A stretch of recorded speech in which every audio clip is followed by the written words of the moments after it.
checking the name list first to avoid all used names to avoid: Sarah, Chloe, Nicole, Marcus, Jenna, Vivian, Devin, Petra, Elise, Theo, Katerina, Luca, Audrey, Owen, Caleb, Ren, Toucher, Elise, Theo, Katerina, Luca, Audrey, Owen, Caleb, Ren, Theodore, Ray, Diane, Flynn, Lena, Britton, Dominique, Claire, Garrett, Patricia, Hargrove, Nate, Gemma, Kieran, Mallory, Hayden, Reese, Tessa, Landon, Dale, Conrad, Colt, Jules, Mia, Eli, Waverly, Arlo, Patrick, Iris, Joel, Declan, Pam, Vera, Raymond, Derek, Ash, Sienna, Judith, Cody, April, Cassandra, Philippa, Martin, Noah, Brooke, Daniel, Simone, Wyatt, Nora, Gregory, Felicity, Lorraine, I'll use, Marisol, narrator, Colton, husband, Rhett, brother, and family, referred to by relationship. The ballroom smelled like eucalyptus and warm candle wax, and somewhere behind me a string quartet was playing something soft and Italian that I couldn't name. 212 people sat at round tables covered in ivory linen, their faces lit up amber by the centerpieces, their voices a low hum that filled the room like tide coming in. My champagne flute was still full. I hadn't touched it. I was watching my husband cross the room toward the microphone stand, and something about the way he moved, not fast, not slow, just deliberate, like a man who had already decided exactly what he was going to do and wasn't second-guessing a single step of it, made my throat close.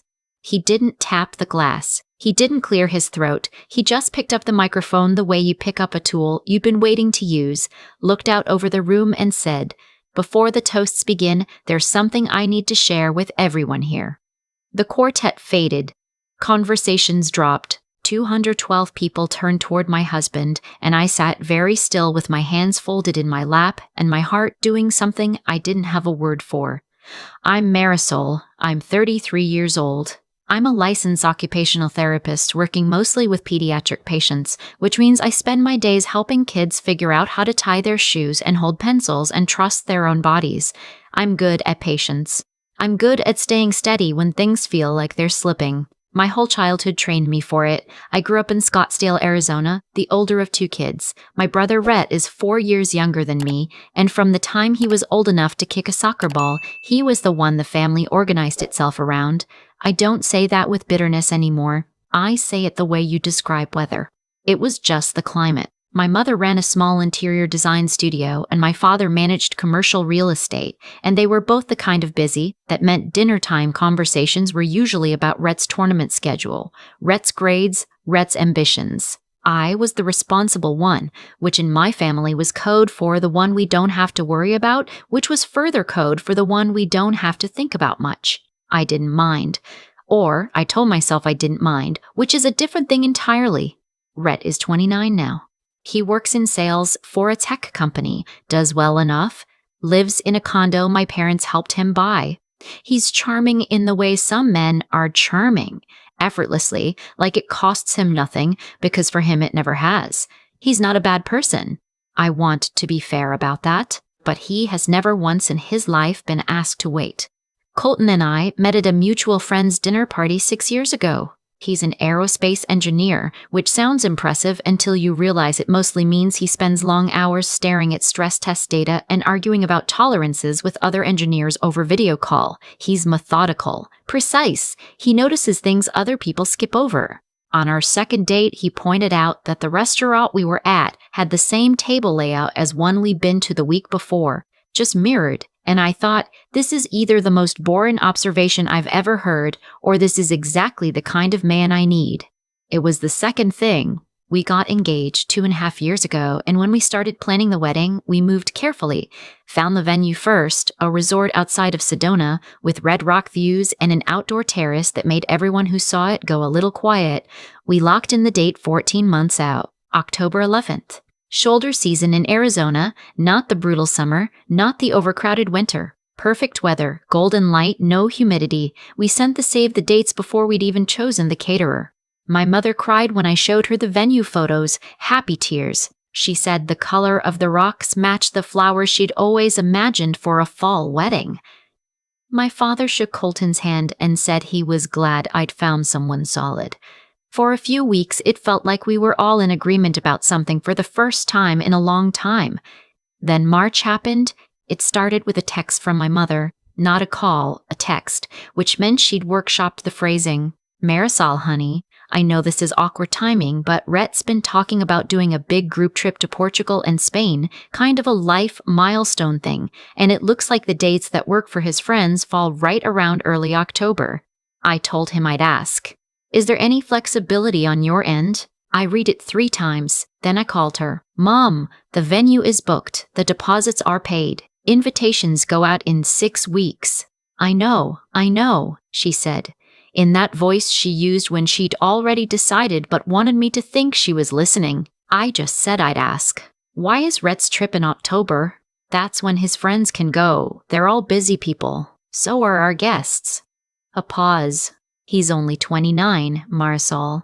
This kind of trip you do it when you're young. I'm 33 and getting married.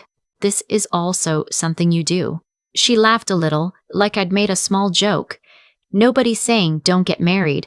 We're just asking if you can be a little flexible. I told her no, politely, clearly, the way I'd learned to say things in my house, not too sharp or it would become a thing about my tone. My father called 2 days later. He didn't do preamble. He said, your mother told me you two talked. We did? Red already put down a deposit on the flights. Something cold moved through me. He booked flights for a trip he hasn't confirmed yet. He assumed the family would figure it out. A pause. That's what families do. We booked a venue 14 months ago, I said. That's also what families do. My father made a sound I'd heard my whole life, somewhere between a sigh and a verdict. You've always been the flexible one, he said. I don't understand why this is suddenly a problem. I wanted to say, because flexibility was never a compliment, it was a requirement. I wanted to say I was flexible because no one ever asked if I wanted to be. I wanted to say I am 33 years old and I have planned this wedding for over a year and I will not move it because my brother forgot to check a calendar. I said, I'm not changing the date, Dad. Another pause. Longer this time. Well, he said, I hope you're prepared for what that means. I asked him what it meant. He said, Rhett needs his family there. If you're going to force him to choose between his trip and your wedding, you're putting all of us in a difficult position. I stared at the wall of my home office for a long moment. A print hung there that Colton had given me for my birthday, a drawing of the human hand's bone structure labeled in clean black type. I'd loved it immediately.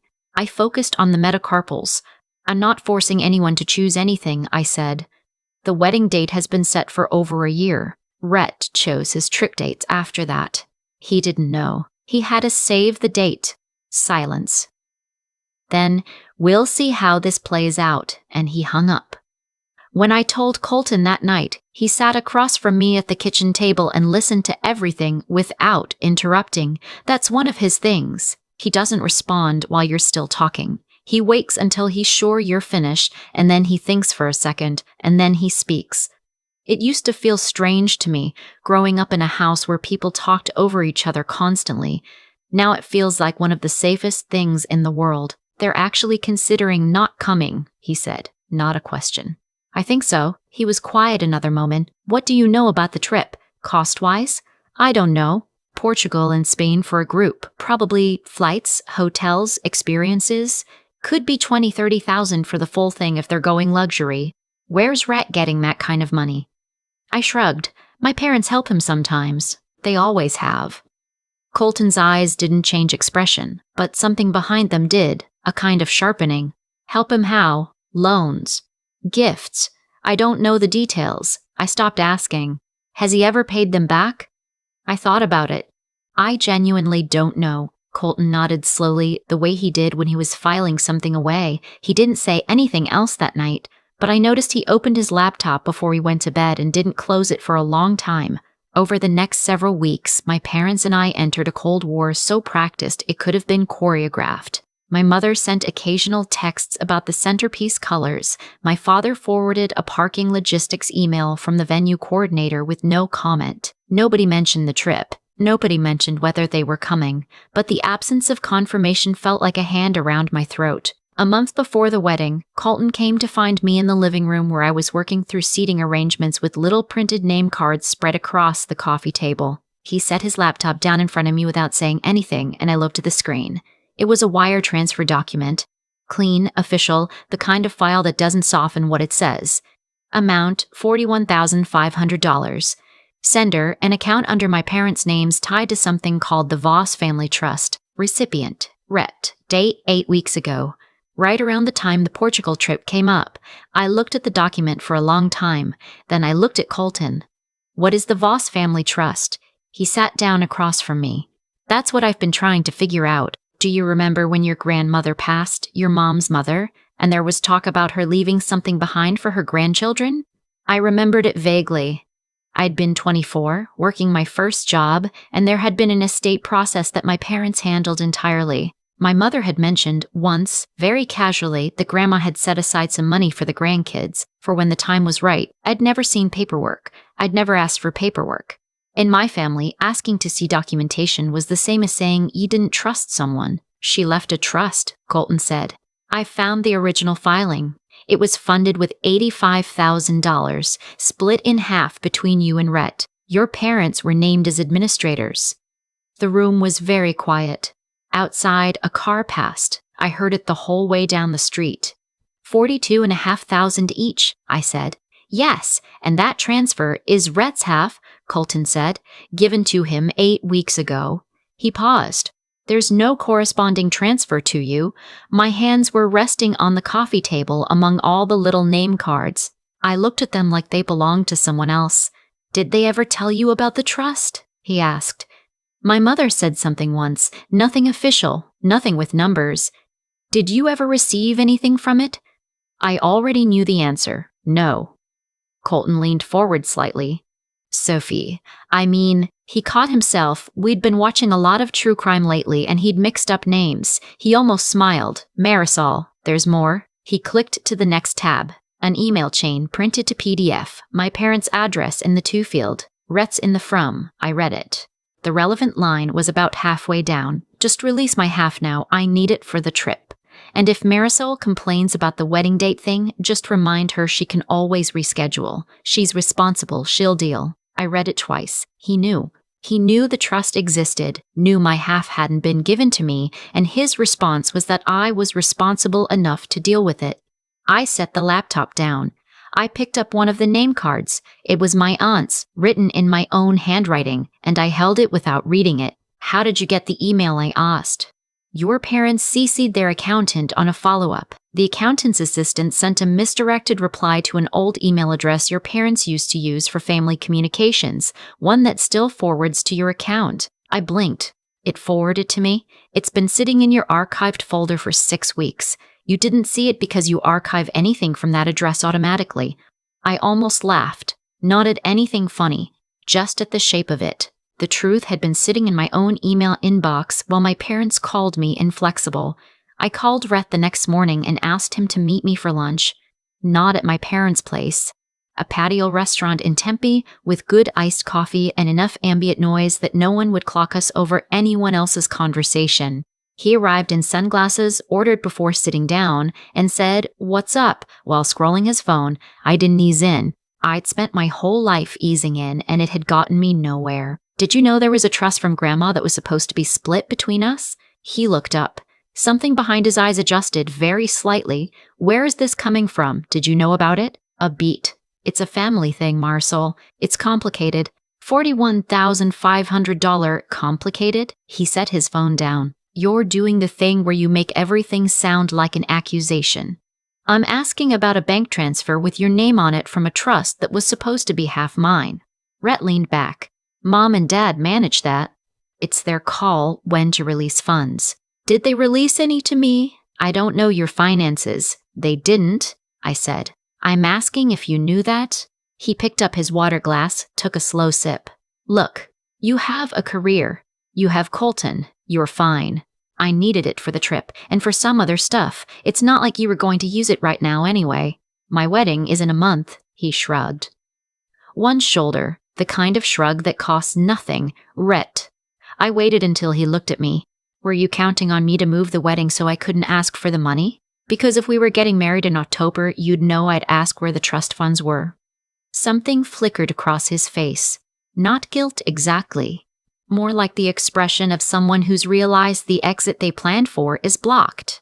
That's a stretch, he said. Is it? He didn't answer. I picked up my coffee. Enjoy Portugal, I said. He frowned. What does that mean? I stood up.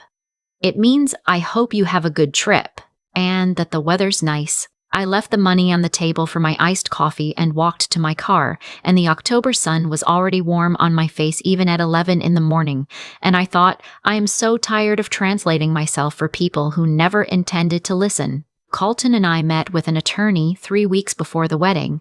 Not a dramatic walk-in with a folder of accusations kind of meeting. A quiet, careful conversation in a beige office with good lighting, where a woman with reading glasses and a calm voice explained to us exactly what our options were, what the trust documents established, and what misappropriation by a trustee looked like on paper. We didn't say anything to my parents. We didn't give Red a warning. We let the wedding approach like weather, and we got ready for it.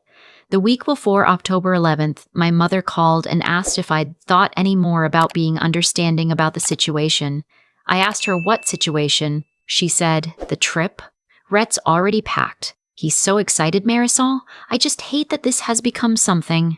It became something, I said, when I found out about Grandma's trust.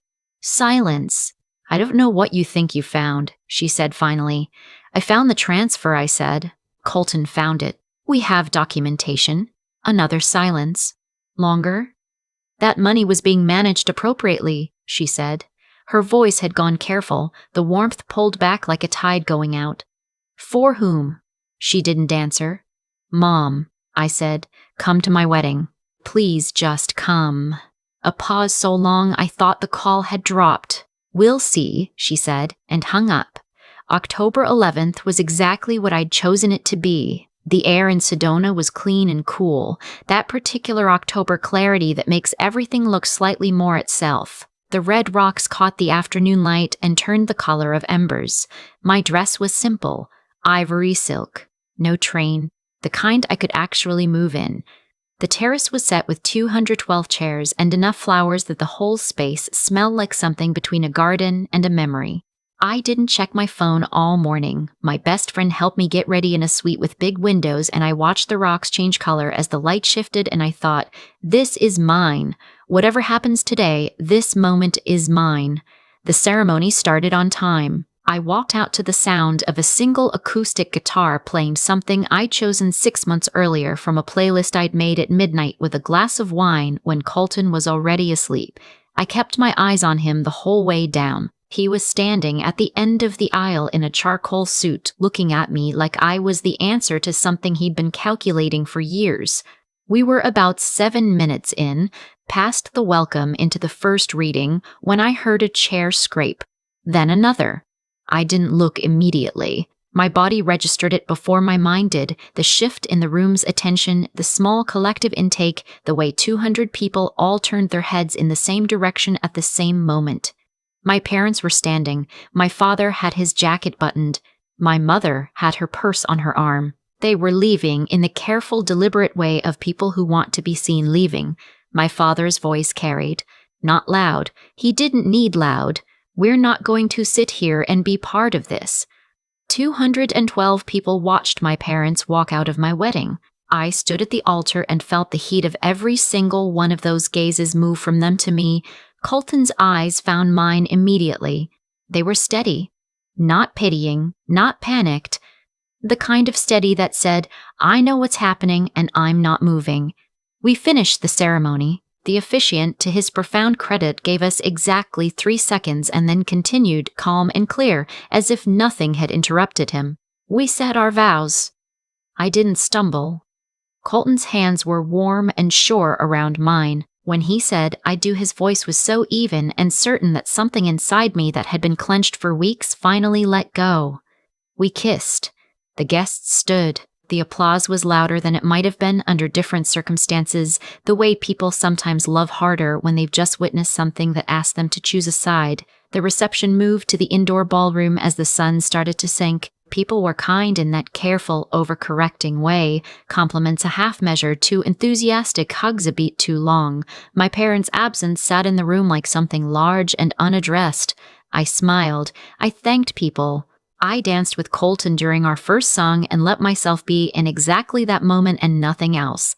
I thought we might just get through dinner without it being addressed. I thought maybe we'd hold the truth for another day, let it stay between us and the lawyer and whatever came next. Then Colton stood up. He didn't take the microphone from the DJ with any particular ceremony.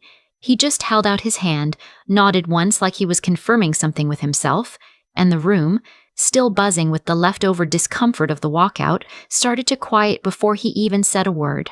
"I want to say something," he said, "before we get into the toasts." 212 people looked at my husband. "You saw Marisol's parents leave during the ceremony," he said. His voice was the same voice he used for everything, steady, clear, no performance in it. "I think most of you are wondering why." A fork clinked somewhere near the back, then went still. "The reason they gave," he said, "is that Marisol refused to move our wedding date so her brother could take a trip to Portugal. That's the story you heard. That's what made it into the family text chains and the whispered conversations." He paused. "It's not the whole story." He reached into his jacket pocket and took out a folded paper, opened it, and handed it to the AV technician at the side of the room. The romantic slideshow we'd curated together, photos from 6 years, hiking trails and holidays, and the night we got engaged at a restaurant with bad lighting and perfect timing, blinked off the screen. A document replaced it, clean. Official $41,500. Voss Family Trust. Rhett's name in the recipient field. Marisol's grandmother, Colton said, left a trust to be split equally between Marisol and her brother. Marisol's share, $42,500. He let the number sit in the air of the room. She never received it. She didn't know the transfer had been made at all until I went looking. The room was the quietest I've ever heard a room with 200 people in it. The transfer to her brother, Colton continued, happened 8 weeks ago, right after the family began pressuring Marisol to change her wedding date. He looked out at the crowd, not performing, reporting. "I don't think that's a coincidence." He reached into his jacket again, another paper. This one went up on the screen beside the first, the email chain, Rhett's message, enlarged enough that the far tables could read it. "Just release my half now, and if Marisol complains about the wedding date thing, just remind her she can always reschedule. She's responsible, she'll deal." A sound moved through the room. Not quite a gasp, something more like the noise air makes when a door opens unexpectedly. I sat very still, my hands were in my lap, my wedding rings pressed against my fingers. "Marisol has never in her life asked for special treatment," Colton said. His voice was the same, steady. But I heard something underneath it. Something controlled the way you control something because it matters too much to let loose. She planned a year and a half in advance. She accommodated every request that was reasonable. She asked only to have her wedding on the date she chose. He looked at me then, just briefly, but the whole room followed his eyes. And when she wouldn't give that up, her family decided her wedding day was where they'd make their stand. He lowered the microphone. "I want everyone here tonight to know what she's been carrying," he said. "Because she wouldn't tell you, she'd have gotten through this whole evening without saying a word. That's what she was taught to do." A pause. "But she doesn't have to carry it alone anymore." The room was absolutely silent, and then I cried. Not the kind of crying that comes from falling apart. The other kind, the kind that happens when something you've been holding for so long finally gets set down somewhere visible, and your body doesn't know what to do with the sudden lightness. I pressed my fingers to my eyes and laughed once at myself, which made the people near me laugh too. Gently, the way you laugh when something is both sad and recognizable. Colton came back to the table. He sat down next to me and covered my hand with his, and I looked at him and I thought, there is nothing in the world I would trade for this man who counts things and notices things and went looking when something smelled wrong. The demand letter had been drafted 3 weeks earlier, the morning after our wedding night in a Sedona resort suite with a window that framed the red rocks like a painting. Colton sent it. My parents called by noon. My mother's voicemail was long and wet with crying and phrases like, "How could you do this to us?" and "in front of everyone." My father's was shorter and colder. "You'll regret this. You don't know what you're starting." Rhett texted, "One sentence. Are you serious right now?" I typed back, "Yes." Then I put my phone face down and looked out the window at the rocks and drank my coffee while it was still hot. The legal process was not fast or cinematic. It was paperwork and waiting and more paperwork. The trust documentation established clear terms. The administrator's authority had limits. Our attorney was patient and specific and did not allow anything to be vague. My parents retained their own attorney, and for several weeks the communication went through those channels only, which was the most relief I'd felt from my family in years. The money came back, not all at once. It came in the grinding, reluctant way of people who are complying because they have to, not because they understand why they should. There were phone calls from my mother that were equal parts apology and accusation. There were threats from my father that were mostly rhetorical. There was a long text from Rhett about how I'd humiliated him in front of people he'd never even met, which I found hard to feel sorry about. I didn't argue with any of it. I'd learned by then that explaining yourself to someone who has decided your clarity is an attack is a kind of gift they don't deserve. What I did instead, I stopped calling first. I stopped checking in on holidays before anyone checked in on me. I stopped managing the temperature of my family's feelings at the expense of my own. I let the silence that followed be what it was, not a punishment I was inflicting, just a shape my life was taking now that I'd stopped bending it to fit around other people's comfort. A few months after the wedding, my father's sister, my aunt, someone I'd always liked but rarely seen, called me out of the blue. She'd been at the wedding. She'd seen everything. She said I never knew how bad it was. I told her I hadn't either, not really. Not until it was written down in black and white and shown to 200 people on a screen. She was quiet for a moment. Then she said, "Your grandmother would have hated this. She set that trust out because she saw it, you know. She saw how they treated you. She wanted to make sure you had something that was yours." I held the phone and looked out my kitchen window at the yard where Colton and I had planted 3 tomato plants the previous weekend that were doing exactly nothing yet, but looked hopeful. "I know," I said. "I think I know that now. There are still days I hear my father's voice in my head saying, 'I hope you're prepared for what that means.' I've spent time figuring out what he meant by that, what threat he thought he was making, what leverage he believed he had. What I've come to understand is that he thought my need for his approval was the thing keeping me in line. He thought if he held it back, if he took it away publicly enough, at the most visible possible moment, I'd break. I'd chase it. I'd fold.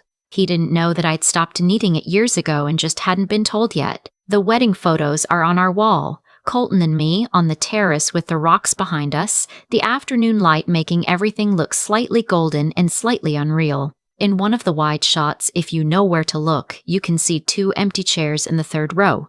People ask me sometimes if it ruined the day. I tell them what's true. The day my parents walked out of my wedding, they handed me something I'd been waiting my whole life to have.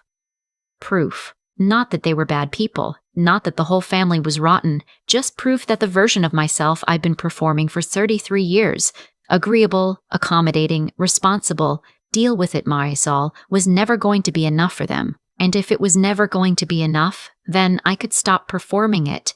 What walked out of my wedding wasn't just my parents. It was the last version of me that needed them to stay. I've thought a lot about what my father actually believed he was doing when he said those words. I hope you're prepared for what that means.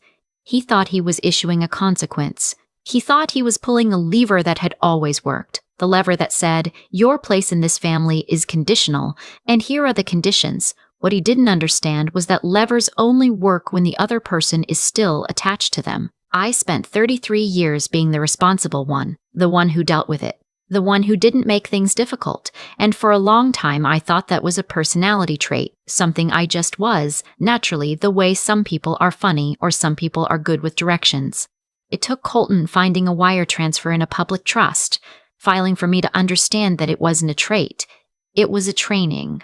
I had been taught to be manageable because manageable people don't ask questions. They don't request documentation. They don't notice when $41,500 moves from their grandmother's estate to their brother's travel fund. That's the thing about being called responsible your whole life. It sounds like praise. It functions like a cage. What I know now, what I couldn't have told you before October 11th, is that integrity isn't the same as keeping the peace. I used to think staying calm and staying quiet were the same thing. They're not. Staying calm is a choice about how you show up. Staying quiet is a choice about whether you show up at all. For most of my life, I had been very calm and almost entirely absent from my own story.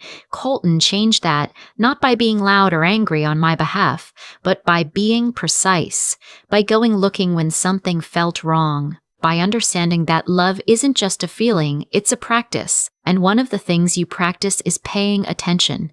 He paid attention when I'd stopped letting myself.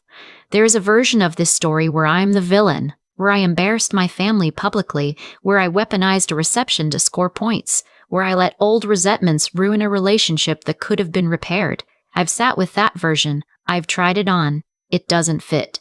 Because the truth is no one in that room chose to see what they saw. Colton didn't manufacture a bank document. Rhett wrote his own message. My parents made their own exit, in their own time, in front of their own community. Consequences aren't punishments when they're just the truth finally arriving at its destination. What I've come to believe is this: the people who benefit most from your silence will always frame your honesty as an attack. They'll call it drama.